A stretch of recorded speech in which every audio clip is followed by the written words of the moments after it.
یہ کہانی ایک سچے واقعے پر مبنی ہے جو 1996 میں ایوریسٹ میں گھٹی تھی اور سن 2015 میں اس پر ایک فلم بھی بنی تھی جس کا نام ہے ایوریسٹ۔ اس فلم میں اس سچائی کو دکھایا گیا ہے کہ اس دوران کیا ہوا تھا کہ کیسے انسان اپنی خواہش کو پورا کرنے کے لیے اپنی جان کو بھی داؤ پر لگا دیتا ہے۔ 1953 میں ایڈم ہلری اور ٹینزم نارگے پہلے دو انسان تھے جو پہلی بار ایوریسٹ کی چوٹی پر چڑھے تھے۔ اس کے بعد بہت کم ایسے لوگ تھے جو ایوریسٹ پر چڑھے کیونکہ ایوریسٹ پر چڑھنے کا مطلب موت ہے۔ پر 1992 میں روب ہول نامی ایک شخص نے اپنا ایک بزنس بنا لیا اور اس نے لوگوں کو ایوریسٹ پر لے جانے کا کام شروع کر دیا اور اگلے 4 سالوں میں وہ 19 لوگوں کو بنا کسی حادثے کے ایوریسٹ پر لے گیا۔ سن 1996 میں روب ایک اور ٹیم کو ایوریسٹ پر لے جانے کے لیے تیار ہوتا ہے جہاں وہ اپنی بیوی کو الوداع کہہ کر گھر سے نکل جاتا ہے۔ تاریخ ہوتی ہے 30 مارچ 1996۔ روب اپنی ٹیم کے ساتھ نیپال پہنچتا ہے اور روب کی ٹیم میں کل 13 لوگ شامل ہوتے ہیں۔ ان کا پورا سفر 40 دنوں کا ہے اور انہیں 10 جون کی دوپہر تک ایوریسٹ کی چوٹی پر پہنچنا ہے۔ اب کٹمنڈو سے پوری ٹیم 9383 فٹ اونچائی لوکلا پر پہنچتے ہیں۔ اس کے بعد یہ آگے پیدل وہاں سے جاتے ہیں اور 19600 فٹ کی اونچائی پر اپنے بیس کیمپ تک پہنچ جاتے ہیں۔ یہاں پر کئی ملکوں کے الگ الگ لوگ ہوتے ہیں جو کئی الگ الگ کمپنیوں کے ساتھ ایوریسٹ پر چڑھنا چاہتے ہیں۔ 23 اپریل کو یہ پوری ٹیم 21300 فٹ کی اونچائی پر چڑھ جاتی ہے۔ یہاں پر یہ ایک کیمپ پر رکتے ہیں جہاں سے یہ آکسیجن لیتے ہیں۔ دراصل جو کمپنی ایوریسٹ پر لے جا رہی ہوتی ہے انہوں نے الگ الگ جگہوں پر ٹورسٹوں کے لیے کیمپ لگائے تھے۔ اب یہاں سے سفر اتنا آسان نہیں تھا کیونکہ اب آکسیجن کم ہو رہی تھی اور پہاڑ کی اونچائی بالکل سیدھی تھی۔ یہاں پر سارے ٹورسٹوں کے لیے سبھی کمپنیز نے رسیاں لگائی ہوتی ہیں تاکہ ان کے سارے یہ اوپر چڑھ سکیں، کیونکہ بنا رسیوں کے اس پہاڑ پر چڑھنا اتنا آسان نہیں تھا کہ وہاں کا موسم آکسیجن کی کمی انسان کو دھیرے دھیرے مار دیتی ہے۔ خیر یہ اب سارے یہاں سے آگے بڑھتے ہیں جہاں انہیں پہاڑ چڑھتے ہوئے کافی پریشانی ہو رہی تھی، لیکن کوشش کرتے ہوئے یہ 24,000 فٹ کی اونچائی پر اوپر چڑھ جاتے ہیں۔ اب نیچے روب کی ٹیم کی ایک ممبر ہیلن اسے موسم کی جانکاری دیتی ہے کہ موسم تیزی سے بدل رہا ہے۔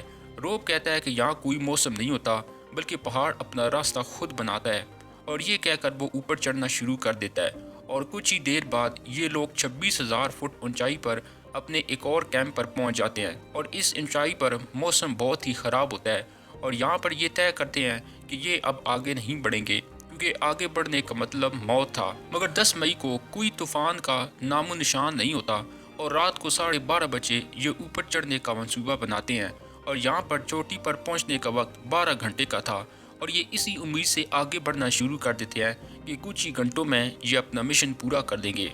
اس کے بعد یہ 27,600 فٹ اوپر چوٹی پر پہنچ جاتے ہیں، لیکن راستے میں ان کے ایک ممبر بیگ کی آنکھوں میں کچھ مسئلہ ہو جاتا ہے اور اسے دھندلا دکھائی دے رہا ہوتا ہے کیونکہ کچھ سال پہلے اس کی آنکھوں کی سرجری ہوئی تھی۔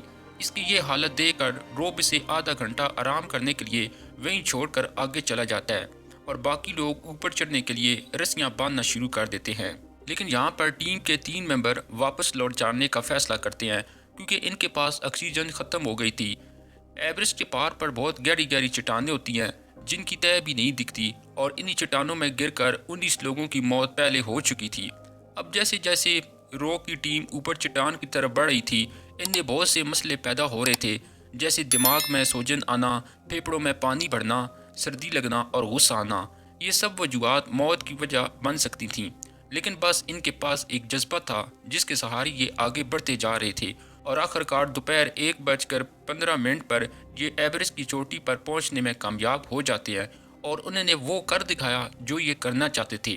روب اور اس کی ٹیم بہت خوش ہوتی ہے اور کچھ ہی دیر میں یہ واپس لوٹنے کا فیصلہ کرتے ہیں۔ ویسے پلان کے مطابق انہیں 2 بجے تک نیچے پہنچ جانا چاہیے تھا، پر یہ سب لیٹ ہو جاتے ہیں اور یہاں پہاڑوں پر بادل منڈلانا شروع ہو جاتے ہیں اور تبھی انہیں پتہ چلتا ہے کہ ان کی گیس والے سلنڈر بھی ختم ہو گئے ہیں۔ بوب اپنی ٹیم سے رابطہ کرتا ہے اور انہیں بتاتا ہے کہ گیس والے سلنڈر ختم ہو گئے ہیں اور اس لیے ہم نیچے آ رہے ہیں۔ اب جب یہ نیچے آ رہے ہوتے ہیں تو روب کی ٹیم کا ایک ممبر جس کا نام ڈگ ہوتا ہے وہ بھی ایوریسٹ کی چوٹی پر جا رہا ہوتا ہے جو کہ چڑھنے میں لیٹ ہو گیا تھا۔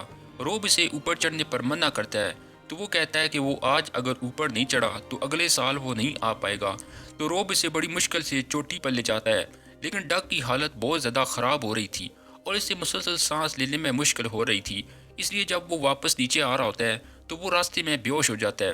روب کی ٹیم اسے فون پر اسے واپس آنے کا بول دیتا ہے، لیکن روب کہتا ہے کہ وہ ڈگ کے بنا نیچے نہیں آئے گا، اور روب ڈگ کو پہاڑ سے نیچے اتارنے کی کوشش کر رہا ہوتا ہے۔ اور تب یہاں بہت ہی خطرناک طوفان شروع ہو جاتا ہے اور روب ڈگ کو ایک جگہ چھوڑ کر آکسیجن لے جانے لگتا ہے، لیکن ڈگ پیچھے سے پہاڑ کے اوپر سے گر جاتا ہے۔ تبھی یہاں پر روب کا ایک اور ساتھی آ کر اسے اپنا کچھ بچا ہوا سلنڈر دیتا ہے اور وہ دونوں طوفان میں نیچے اترنا شروع کر دیتے ہیں۔ یہ کل 13 لوگ تھے جو اوپر پھنسے ہوئے تھے اور موسم اور دردناک ہوتا جا رہا تھا، جس کی وجہ سے ان میں کچھ لوگ مرنا شروع ہو جاتے ہیں اور ان کا اپنے کیمپ سے کنیکشن بھی پوری طرح سے ٹوٹ گیا تھا۔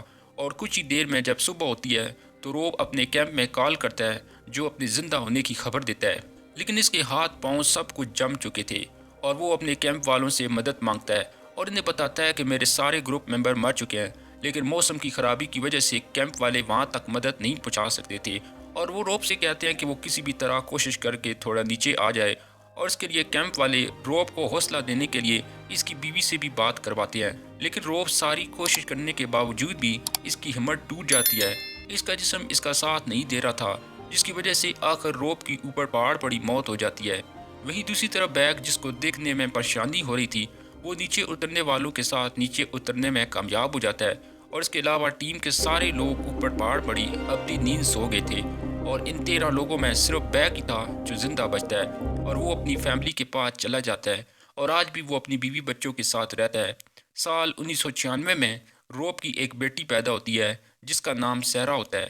تو یہ تھا 1996 میں وہ دردناک حادثہ۔ تو اسی کے ساتھ یہ مووی یہیں پر ختم ہو جاتی ہے۔